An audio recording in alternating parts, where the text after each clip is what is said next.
నమస్తే. సామాన్యుడి చేతిలో సామాజిక అస్త్రం నంబర్ 1 న్యూస్కి స్వాగతం. నేను రవీంద్ర. తెలంగాణలో రాజకీయాలు మళ్ళీ కాస్త వేడెక్కాయనే చెప్పాలి. ముఖ్యంగా జూబ్లీ హిల్స్ ఉప ఎన్నికకు సంబంధించి రెండు పార్టీల మధ్య ఒక రకమైనటువంటి కసరత్తు. అభ్యర్థి ఎవరిని మనం బరిలో దించాలి అనేది. వాస్తవానికి మాగంటి గోపీనాథ్ ఆయన కుటుంబ సభ్యులకి ఇవ్వాలని బీఆర్ఎస్ మళ్ళీ యోచన చేస్తుంది. ఎందుకంటే అది ఒక రకమైనటువంటి ధర్మం. ఆయన అకాల మరణం, ఆ కుటుంబంలో ఎవరైనా సరే యాక్సెప్ట్ అనేది చేస్తే కనుక ఖచ్చితంగా ఇస్తారు. అదే రకంగా జరుగుతున్నాయి చర్చలు.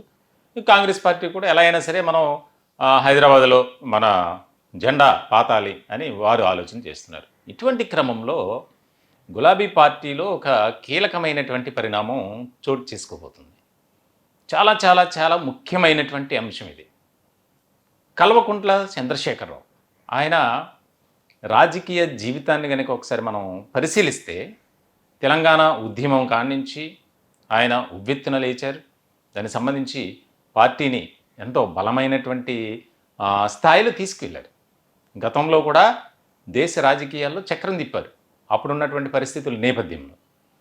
ఇటువంటి క్రమంలో రెండు పర్యాయాలు తెలంగాణ రాష్ట్రం ఏర్పాటైన తర్వాత అలాగే మళ్ళీ రెండుసార్లు తిరుగులేనటువంటి విజయాన్ని నమోదు చేసింది.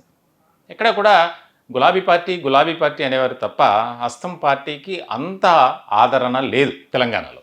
కానీ మూడో పర్యాయం ఖచ్చితంగా మనం అధికారంలోకి ఎలా అయినా సరే రావాలి అని ఆలోచన చేసినటువంటి గులాబీ పార్టీకి కేసీఆర్కు రేవంత్ రెడ్డి చెక్ పెట్టారు.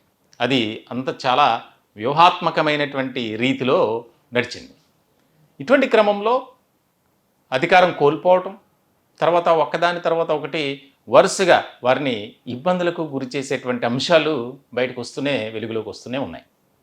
ఇటువంటి సందర్భంలో తాజాగా గులాబీ పార్టీలో ఏం జరుగుతుంది? ఇక్కడ చాలా ముఖ్యమైనటువంటి పాయింట్.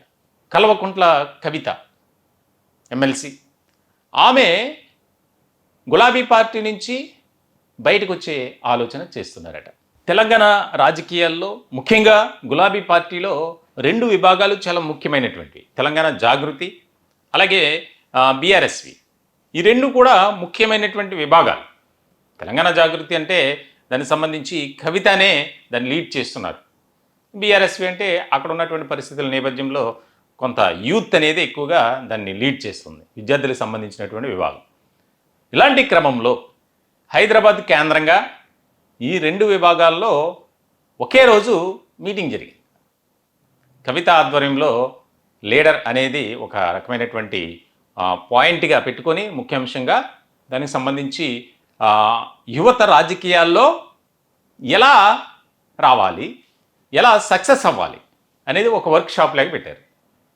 అలాగే కేటీఆర్ ఆధ్వర్యంలో బీఆర్ఎస్వి నాయకులు, కార్యకర్తలు, విద్యార్థులకు సంబంధించినటువంటి ఒక ట్రైనింగ్ ప్రోగ్రాం.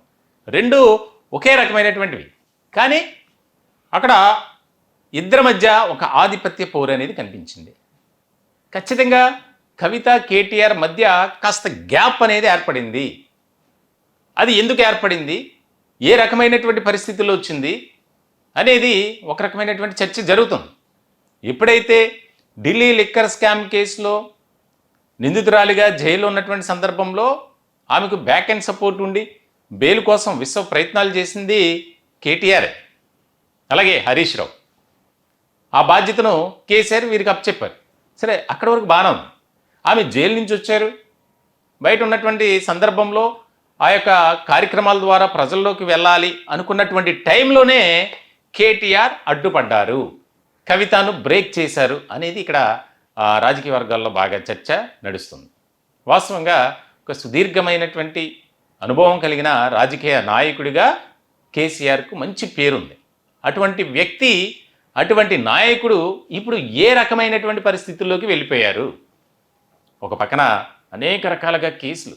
ఇప్పుడు తాజాగా కాళేశ్వరం ప్రాజెక్టుకు సంబంధించి ప్రభుత్వం నియమించినటువంటి ఏదైతే కమిషన్ ఉందో, జస్టిస్ చంద్రఘోష్ కమిషన్, ఆ కమిషన్ రిపోర్ట్ కూడా దాదాపుగా 1000 పేజీలకు సంబంధించి ఆ కాళేశ్వరం ప్రాజెక్టుకి సంబంధించి ఏం జరిగింది అనేది నిపుణుల కమిటీ దానికి సంబంధించినటువంటి ప్రతి అంశాన్ని సమీక్షించి విచారించి సమగ్రమైనటువంటి దర్యాప్తు చేసి ఆ రిపోర్ట్ని ప్రభుత్వానికి సబ్మిట్ చేసింది.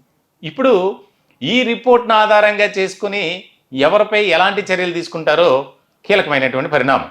దీంట్లో ఖచ్చితంగా అప్పటి ప్రభుత్వంలో ఉన్నటువంటి పెద్దలతో పాటు అలాగే కొంతమంది ఇంజనీర్లు కూడా, అంటే ప్రభుత్వంలో పనిచేసిన ఇరిగేషన్ డిపార్ట్మెంట్లో పనిచేసినటువంటి ఇంజనీర్స్, ఇప్పటికే కొంతమంది అప్పుడు కాళేశ్వరం ప్రాజెక్టుకు అనుబంధంగా పనిచేసినటువంటి ఎగ్జిక్యూటివ్ ఇంజనీర్లు కానీ, చీఫ్ ఇంజనీర్లు కానీ, సూపరింటెండెంట్ ఇంజనీర్లు కానీ, వీరంతా ఆదాయానికి మించినటువంటి అక్రమాస్తులు రకరకాలుగా ఏసీబీ సోదాలు జరిపింది. తాజాగా కోట్లాది రూపాయలు బయటపడ్డాయి ఆస్తులు సమకూర్చుకున్నట్లు. దీనికి సంబంధించి ఒక తీవ్రమైనటువంటి స్థాయిలో చర్చ జరుగుతున్నటువంటి నేపథ్యంలో కవిత గులాబీ పార్టీకి గుడ్ బై చెప్పి ఆమె సొంతంగా ఒక పార్టీ పెట్టబోతున్నారు. ఆమెకున్నటువంటి అనుచరగణం ఏదైతే ఉందో వారితో కలిపి ముందుకు వెళ్ళబోతున్నారు అనేది ఇక్కడ ముఖ్యమైనటువంటి పాయింట్గా రాష్ట్ర రాజకీయాల్లో చర్చ జరుగుతుంది. గత కొంతకాలం నుంచి ఇద్దరి మధ్య పతాక స్థాయికి వివాదాలు చేరుకున్నాయి. విభేదాలు కూడా అదే రకమైనటువంటి స్థాయిలో ఉన్నాయి. దీనికి సంబంధించి ఎన్నో సందర్భాల్లో ట్రబుల్ షూటర్గా, ముఖ్యంగా ఫ్యామిలీకి సంబంధించి, అలాగే గులాబీ పార్టీలో ఒక ట్రబుల్ షూటర్ ఉన్నాడు. ఆయనే హరీష్ రావు, బంధువే. కానీ ఆయన సర్ది చెప్పిన ఇద్దరి మధ్య ఒక సఖ్యత అనేది, సహకారం అనేది లేదు. ఎక్కడైనా సరే దానికి సంబంధించి ఒక సమస్య వచ్చినప్పుడు పరిష్కరిస్తే వారు మళ్ళీ కలుస్తారు. కానీ ఇక్కడ ఆ కల్వకుంట్ల కుటుంబంలో అది కనిపించట్లా. ఇద్దరి మధ్య చాలా పెద్ద తేడా వచ్చింది. అందుకే ఎవరికి వారే వారి యొక్క ప్రాబల్యాన్ని కనపరచడం కోసం వారి యొక్క కార్యక్రమాలను నిర్వహిస్తున్నారు అనేది బాగా నడుస్తుంది. ఇలాంటి సందర్భంలో కొంతమంది ముఖ్యమైనటువంటి అనుచరుల దగ్గర కవిత ఆవేదన వ్యక్తం చేసినట్లు, ఆ పార్టీకి నమస్కారం చెప్పేస్తున్నాను అని చెప్పి ఆ రకమైనటువంటి విధి విధానాలు మనం రూపొందించుకొని త్వరలోనే ఒక కార్యాచరణతో ముందుకు అడుగులు వేద్దాం. ఒక పక్కన నేను బీఆర్ఎస్ పార్టీలోనే ఉంటాను, మా నాన్నగారితో కలిసి నడుస్తాను అని చెప్తున్నప్పటికీ ఎక్కడో తేడా కొడుతుంది. ఇది రాజకీయ వర్గాల్లో జరుగుతున్నటువంటి చర్చ. ఇది ఇప్పుడున్నటువంటి పరిస్థితుల నేపథ్యంలో రానున్న కాలంలో స్థానిక సంస్థల ఎన్నికలు ఉన్నాయి. ముఖ్యంగా జిహెచ్ఎంసీ ఎలక్షన్స్ కూడా ఉన్నాయి. అది చాలా ప్రతిష్టాత్మకంగా తీసుకున్నారు. మరికొద్ది రోజుల్లో జూబ్లీ హిల్స్ నియోజకవర్గానికి సంబంధించి ఉప ఎన్నికకు నోటిఫికేషన్ అనేది విడుదల చేస్తారు. ఇలాంటి సందర్భంలో ముఖ్యంగా బీఆర్ఎస్లో, గులాబీ పార్టీలో, అంతకన్నా ముఖ్యంగా కల్వకుంట్ల కుటుంబంలో ఈ రకమైనటువంటి చీలికలు వస్తే పార్టీకి తీవ్రమైనటువంటి నష్టం వాటిల్లే అవకాశం ఉంది. కాబట్టి చాలా కొద్దిగా స్లోగా నిదానించి నిర్ణయం తీసుకోబోతున్నారు అనేది కూడా వినిపిస్తుంది. చూడాలి ఏ రకమైనటువంటి పరిణామాలు చోటు చేసుకుంటాయి గులాబీ పార్టీలు అనేది చాలా కీలకంగా మారినటువంటి అంశం. ఎందుకంటే ఇప్పటికే ప్రజలకు దూరంగా ఉన్నారు కేసీఆర్, ఘోరమైనటువంటి ఓటమి. మరోపక్క ఆ విచారణ ఈ విచారణని రకరకాల కేసులకు సంబంధించి, వ్యవహారాలకు సంబంధించి, స్కామ్లకు సంబంధించి, తాజాగా గొర్రెల స్కీమ్లో కూడా పెద్ద స్కామ్ జరిగింది. దానికి సంబంధించి అప్పటి మంత్రి తలసాని శ్రీనివాస్ యాదవ్ విచారణ ఎదుర్కొంటున్నారు. ఆయన దగ్గర పనిచేసేటువంటి ఓఎస్డి కళ్యాణ్, అతని ఇంట్లో సోదాలు చేశారు, అతనికి సంబంధించినటువంటి బంధువుల ఇళ్లలో సోదాలు చేశారు.